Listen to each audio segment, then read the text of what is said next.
Naintindihan ko lang naman sa kanya, sabi niya na wala tayong magagawa. Parang the way I say it, sabi niya, that's life, kesera-sera. But then I told him na some instructions on what to say and what to do. Pero sa totoo lang, dapat hindi talaga yan umalis ng bansa si former President Rodrigo Duterte. Pag umalis po, susunod po ba kayo? Yes, meron na pong arrangements kasi kailangan ko kausapin yung mga abogado doon kung saan man siya dalhin. Pupunta kami, ako, at pupunta yung mga abogado and doon kami mag-uusap kung ano yung mga gagawin. Tingin niyo ba tama yung naging proseso sa warrant of arrest? Ay hindi talaga. Kasi nakalagay sa rules ng ICC, the defendant should be taken to a court, a local court. Dapat dinala siya sa korte. At yung proseso natin dito sa loob, yun yung masusunod para sa pag-implement ng warrant. What were your instructions to the former president? What were your instructions to your father? About legal matters lang, no. So sinabihan ko siya na kung ano yung sasabihin at gagawin for his lawyer. Tipi, ano pong plano niyo? Bakit po kayo nagpunta dito? Gusto niyo po ba sanang makausap din si Father? And then sinabihan ko din siya na wag tumanggap ng pagkain sa katubig kahit kanino. I understand, nag-prepare sila ng go bag. Nag-usap kami kanina doon sa assistant, maghanda ng go bag. So, Hindi kayo pinapasok? Ano pong plano niyo dito ngayon? well, nag-aantay ako. Papasukin nila dahil gusto ko makausap personal. Mahirap kasi sa video call kasi choppy. Ginajam nila yung signal. Kailangan ko siya kausapin.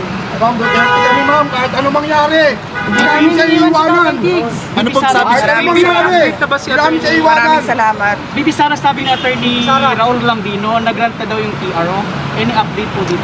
Wala po akong update sa temporary restraining order ng Supreme Court. But as I said, lahat ng mga tao dyan sa loob ng base at dyan sa airport, kung Pilipino ka, hindi ka papayag na ginagawa ito. Were you surprised? Di po tumangitaw po si... Were you surprised by this scenario, or is it something that you expected? The moment that I was still in the cabinet when this was mentioned, and the moment that I talked to the Justice Secretary, and then I noticed that he had very vague answers. We already started to prepare, but I have a different set of lawyers than President Duterte, so we have a book about what to do. And all the research materials about ICC. So that is what we did, and then we shared our drafted petition. We had two for me. We shared it with the team of PRR. VP, I know this may be a sensitive question, but have you reached out to the president itself regarding the matter? No, Why not? because the way that they are doing it right now, there's no talking to the president, because it's very easy for him to say, do not turn him over to the ICC. You can detain him here, wherever in the Philippines, but do not send him wherever the ICC says. You have a message to BBM. If ever na madala ngayon sa Dahig si dating nga Pangulong Marcos, kailan po ba lang Ay, siya, padala mo doon. Oh, sorry. At dating Pangulo na siya, Yes. very soon. Ano? Very soon, why? Ano, If tanong mo? if ever Ano po nadala message niya niyo ngayon kay sa Dahig, BBM? kailan po kayo susunod doon? Okay. Well, nag-aantay. And then, immediately, pag pinilit nila kung ano yung gusto nila at hindi yung tama, susunod ako. Kasi kailangan ko kausapin yung mga abogado doon. BBM message why? bakit Bakit why? Ha? Sa tingin niyo po ba nagiging personal na po ito? Oo, very personal. Nakikita nyo naman, nakafile sila ng impeachment ng ang basis nila is hearsay and gossip. So, it's very personal. At sabi nga, ng lahat ng kumu-question sa ginagawa ng administrasyon ngayon, this is a diversion from the failures to deliver good governance and decent public service Message niyo po to the kay Filipinos. Message po kay PBBM. Wala akong message sa kanya. I don't think there's talking to a person who will allow a citizen to be turned over to foreigners. VP, can you confirm hindi ba kayo pinayagan pumasok or naghihintay kayo ng clearance? Hindi kami pinayagan. Ilang beses na kami paalam, paulit-ulit. So, hindi kami pinayagan. VP Sara, bilang simpleng mamamayan, ano yung pwede namin magawa para kay Tatay Diggs? Accountability, transparency and accountability from the government. Tinatanong natin kung anong nangyari sa PhilHealth, 'di ba? Tinatanong natin kung anong nangyari sa budget. 'Di ba? Pinabulong sila nakikinabang. Huwag nilang ilihis yung usapan sa mga gawa-gawa nila na mga Tama yun. akusasyon. Tama yun, ma'am. What's your message to the critics of the former president saying that he had it coming? Sila nakikinabang. What's your message to the critics of your father that he had it coming? Parang sugal ng mga tao yun. There is no legal basis at all to turn over or to endorse the president, the former president, to ICC. So, wala silang kung para sila sa justice at sa batas. Walang batas dito eh. So nasaan sila? So does that mean na parang he had it coming even if hindi sumusunod sa batas? Kaya nga sabi ko kanina, 'di ba? Sabi ko, gagawin nila kung anong gusto nila kahit hindi tama. Gagawin nila kung anong gusto nila kahit mali. Ma'am, tumanggi na po yung DFA. Sabi ng DFA, hindi sila nakikipag-usap sa ICC. Pero may info, ma'am, na ang nasa likod daw po nito is si former Senator Trillanes.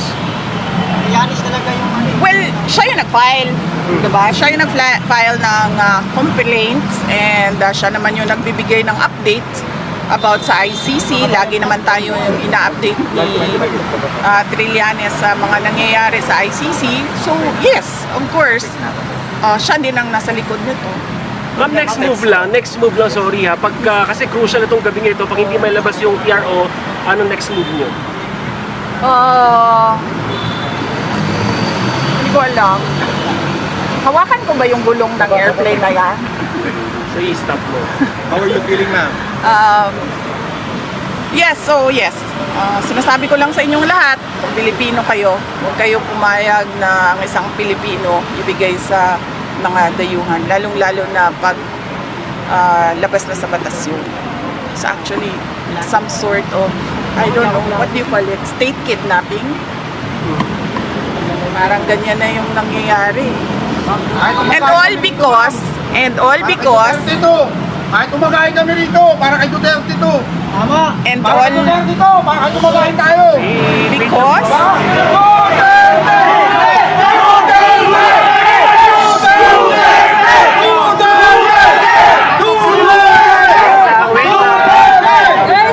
Wait lang po, patapusin si Vice President. Go, Vice. Go, Vice. kalimutan. Wait, Kahit nang umagahin kami rito. Sa PRO, ma'am. Kalimutan. Sa state kidnapping. State kidnapping ka na lang. Yes. And all because mukhang matatalo sila sa midterm elections dahil ang lakas ng vote rate sa 9 candidates ng PDP laban. At mag-ingat kayo ha. I warned you about the budget. Hello ko, ma'am. I'm warning all of you about election cheating. Tama ko, ma'am. VP, who do you think should be held accountable dito sa mga nangyaring senaryo ngayong araw na to? Sino? Ang entire administration. Yes. Pag di kayo tumakbo presidente, hindi na pumoto presidente. Yes. Kasi sobrang lakas ng block voting ngayon. Lumalakas at nagsusnowball yung block voting ng 9 candidates ng PDP laban. At hindi lang yan. This is all about the 2028 elections. And I'm warning you, kung meron man 2028 elections. Nakita nyo na, di ba? Sinimulan nila sa People's Initiative. Hindi sila nagtagumpay. Kasi umalma yung mga tao. Imagine mo, bibilhin yung pagkatao mo para sa kagustuhan nila na hindi umalis sa pwesto. Tapos, sumunod ay impeachment para tanggalin yung kalaban, posibleng kalaban. Ngayon, dahil lumalakas yung PDP block voting of 9 candidates, natanggalin nila si President Duterte. Ma'am, ulitin ko lang po, kumusta po yung huling pag-uusap niyo po ni dating Pangulong Duterte? Okay naman siya. Sinasabi niya kanina, sabi ko, nandito ko sa labas ng gate, hindi ako makapasok. Sabi ko, hindi kita personal na mabigyan ng instructions, pero tinext ko na, sabi ko, minessage ko sa kanila lahat na kung sino man yung nandun sa loob, ano yung kailangan mong gawin. And then he said na, huwag ka na magantay dyan, umuwi ka na. So, hindi ko rin naman magawa na iwanan ng ating dating Pangulo. Hindi dahil tatay ko siya, pero dahil hindi ko matanggap na nagiging doormat tayo ng mga tayuhan. Ganito lang tayo, mga maliliit na mga tao kung ikumpara mo sa ibang bansa. Pero, alam mo yun, dapat may pride tayo ba? Dapat tayo kampi-kampi Pilipino. Ma'am, how is he taking this po? Magkaisa tayo. Nagkausap kami kagabi. And he was okay naman. Sabi niya lagi, idaan lang sa legal. Idaan lang sa legal. Yun ang sabi niya. Kaya yung discussions din namin, legal na. Kumusta yung kalusugan niya? Kumusta yung kalusugan niya? Anong napag-usapan about this? Oh, yan ang hindi ko alam kasi kung ano yung kanyang mga gamot, ano yung kanyang mga health conditions. Ang pagkakaalam ko, meron talaga siyang mga health conditions, kaya siya may nurse na kasama lagi. And then meron siyang mga gamot at meron siyang mga gadget na kailangan na kasama niya lagi din. Ang pagkakarinig ko kanina, mataas yung sobrang taas ng blood sugar niya, kaya nag-insulin sila. Ma'am, how true are the reports na naghingi daw po ng asylum si former President Duterte sa China and but was denied by Wala. I was there in Hong Kong. Wala siyang kausap from the Chinese government. And in fact, sabi niya, kung maalala nyo, 4 p.m. yung flight niya sa Cathay Pacific, di ba? Sabi niya, agahan natin ng 7 a.m. Para makabalik na ako sa Pilipinas. That was willingly surrendering himself to the jurisdiction of Philippine authorities, not the ICC. Ma'am, habang lumalapit yung eleksyon, ma'am, tumitindi yung personal na panggigipit. Sa tingin nyo, babaliktad din po ang lahat? Kaya nga sinasabi ko kanina, sir, nandyan yung tao. I mean, tagalin man nila si former President Duterte sa equations at midterm elections, nandyan yung taong bayan at lumalakas yung block voting ng PDP 9 candidates. Pero sinasabi ko sa inyo kanina, mag-ingat kayo sa election cheating. Matindi ito. Since tapos na po yung alliance with President Marcos, may we know kung meron bang discussion before during the campaign tungkol dito sa ganitong issue na to? Kung you ask President Marcos, meron bang promise not to About the ICC? Yes. No, we did not discuss anything. Were there ICC. discussions before this? No, with President Marcos. No, there were no discussions with President Marcos except that I wrote him a letter, and then he replied regarding the ICC and that there will be no cooperation with the ICC, and we will release that letter. How are you Ma'am, feeling, bukod ma'am? kay How are Yes you Mr. Diaz, sino ba kasama niyo sa plane? Ako hindi ko alam. Sorry. Alam ko lang yung mga hindi nakasama sa plane, yung nasa labas. Kasama si Kitty, hindi nakasama. Nandoon si Kitty sa labas. Yes. And Common Law, kaya nasa labas niyo. Yes, si Hanilet nandoon din sa labas. So sino po yung tatlo ma'am nakasama? I'm okay. Ano lang ako, kulang sa tulog dahil nagbiyahe kami kanina. Pero kumain ako kanina, huwag kayo mag-alala. Pero as Hindi Vice President, iinit ang ulo ko. as Vice President, hindi ka pinapayagan makabas. So parang kung nagagawa yung you're supposed to have power here. Wala tayong magawa eh. Kung susunod sila sa yung Philippine National Police, kung susunod sila sa illegal na mga orders, wala tayong magagawa. Yun yung desisyon ng Philippine National Police eh. Mag-implement sila ng illegal orders. That's what they did with Yusek Zulaika Lopez. So it's not surprising that it is happening now. Ma'am, may mga balita na kayo daw po, dinadawit po kayo dito po sa issue ng ICC. Sa tingin niyo ma'am, baka kayo na po ang next na president after this? Oo, sinabihan ako ng nanay ko. Sinabihan ako ng nanay ko, sabi niya, mag-ingat ka dahil ikaw ang susunod. Handa na ma'am. Anong handa? Kung maghahanda na Pumasok harapin, doon handa na sa- para malampasan, mapagtagumpayan. Iniisip ko lang ang gastos sa abogado eh. Magastos kasi ang mga abogado. So yan lang naman yung concern natin sa ngayon. But so far, napaghandaan din naman yung gastos para sa mga abogado. Okay lang. Yes, my mother warned me about me as the next target for the ICC. Ma'am, ba't di pala kayo magkasabay umuwi ng Pangulo? Parang pinapalayo ka ba niya sa circle na kumbaga huwag ka na idamay ng pamumulitis? Hindi. Kasi ano kami, kung napapansin nyo, kahit dati, hindi kami nagsasabay sa airplane. Silang mag-asawa or kaming mag-ama, hindi kami nagsasabay sa airplane. Kasi pag nahulog yung airplane, mauubos kami lahat. Kaya never kaming nagsasabay sa mga airplanes. Kaya hindi rin ako makapagsabi sa loob na sasama ako sa airplane na yan. Ma'am, ito pong private plane, ito pong chartered plane na pinagsakyan po kay PRRD. Pag-aari daw po ito ng isang congressman na si Congressman Zaldico. Tama po ba?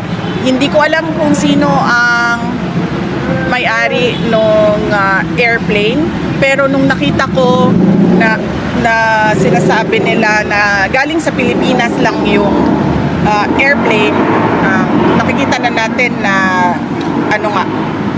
Private. hindi, ibig ko sabihin, ginagawa nila talaga. Ma'am, may labag po ba dito ma'am sa paggamit ng private plane? Yan ang hindi ko alam. I have to talk to ICC lawyers.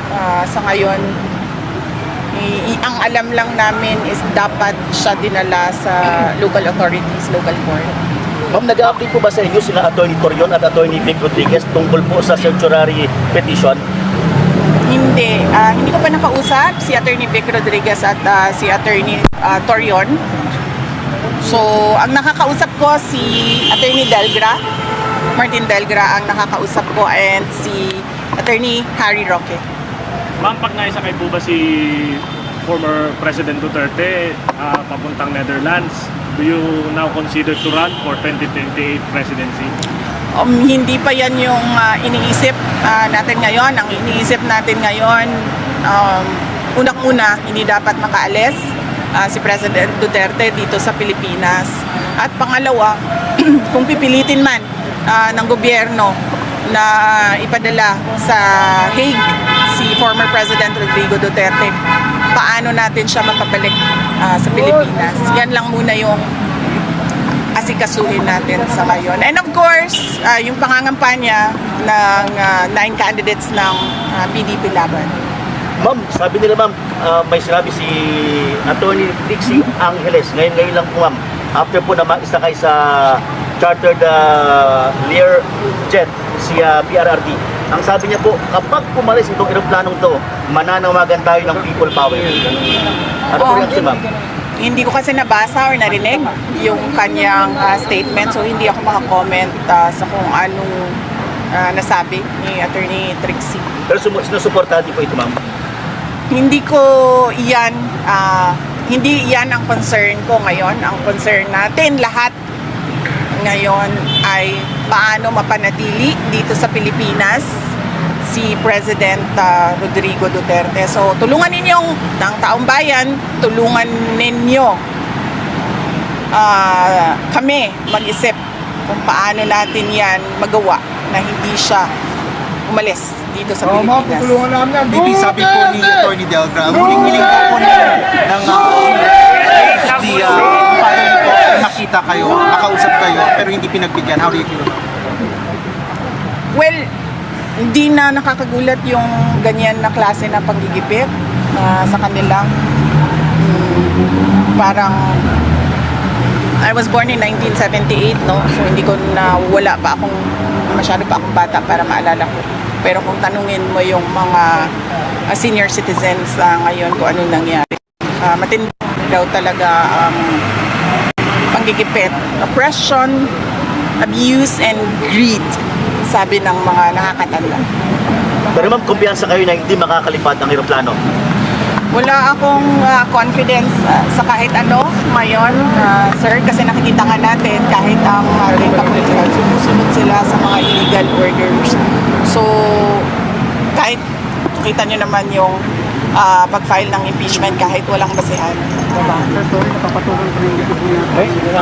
Okay? Final words.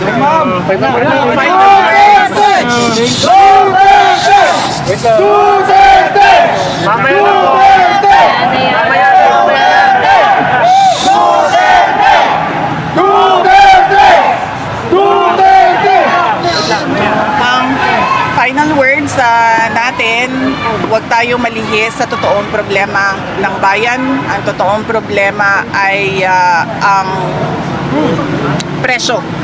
Ang mahal na presyo ng bilihin, ang kahirapan ng ating mga tao, ang korupsyon sa ating budget, ang kawalan ng development projects, ang nangyari sa PhilHealth, ang nangyari sa ngayon na tila ba we are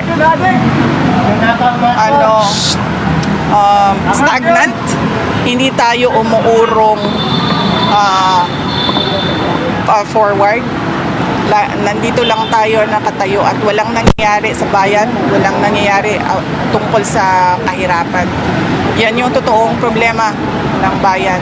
Hindi yung ICC, hindi yung impeachment. Ma'am, pahabol, nakausap niyo po si President, si PBBM ma'am. Wala. Hindi kami nagkausap ni President Marcos. There's no talking to someone who does not follow on with his promises. Thank you po. Thank you. Thank you po.